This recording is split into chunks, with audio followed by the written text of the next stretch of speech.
So we carry on with our explanation for chapter 3, railway traction systems, and we have reached section 4. We'll be talking about diesel engines, and many railways are working on diesel. So let us know a little bit more about diesel engines and diesel traction. So the content of the course will be as the following. We'll talk a little bit about theory of diesel power. Then spark, what's the difference between spark ignition and compression ignition? Methods of operation, what's a 2 strokes and what is 4 strokes? Fuel engine injection and how it relates to engine control. Turbocharging a little bit, not much. Then we'll be talking about drive systems and transmission arrangements. In general, how the electricity is being changed through or electronics from DC to AC and from AC to AC and others. We'll talk a little bit about some of the issues that is facing diesel engines and diesel traction. Then we'll talk about environmental consideration and biofuel. So theory of diesel power, there is two kind of ignition systems. There is spark ignition and compression ignition.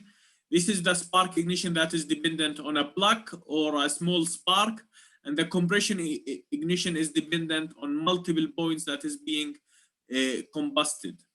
The spark ignition uses what is known to be Otto cycle, low compression and heat input. The compression ignition uses diesel cycle, high compression ratio, ignition fuel to injection of fuel into hot gas, heat input at constant pressure during injection.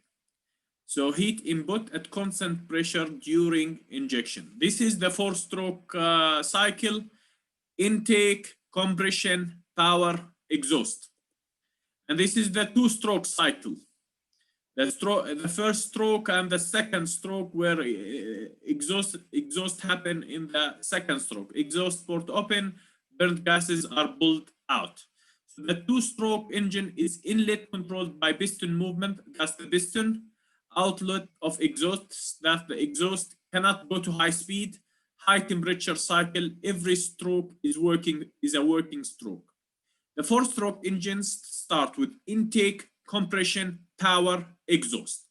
Inlet of air and outlet of exhaust gases controlled by cam operator, suitable for low, medium and high speed engines. Complete combustion achievable, some loss of power during non-working strokes. So fuel injection. Now we have to we have to inject fuel in order to get that compression and that those cycles. So fuel must be sprayed at high pressure into combustion chamber. Those are the combustion chambers. And injection atomized fuel finally in nozzles. The nozzles actually inject the fuel at around 200 to 1000 bar. That's a very high pressure. And the indirect injection can reach up to 100 bar. Sometimes it's electrically controlled. So fuel injection sometimes can be controlled by constant round per minute, mechanical governors, mechanical servo governors, hydraulic servo governors, electronic governors such as TACO, pulse encoder, microprocessor, and others. This is the supercharger. It can boost, it can make a boost of around 1 bar. I'm not very much familiar with the supercharger concept or how it works, but in many cases can come as part of a diesel engine. So now we need to talk about generic drive systems, and we'll talk about motors and transmission systems, so you know how energy is transferred from one type to another. So it can be diesel mechanical clutches and fluidic clutches, diesel hydraulic, diesel electric, which eventually you end up with DC generation or to DC motors, AC generation, DC motors, or AC generation, AC motors, turbine mechanical, turbine electric. These are for the motors.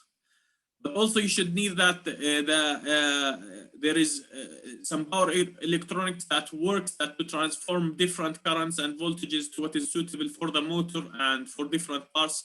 Transformers change AC to AC, rectifier AC to DC, chopper DC to DC, and inverter DC to AC. The type of machines that we are dealing with are motors and generators.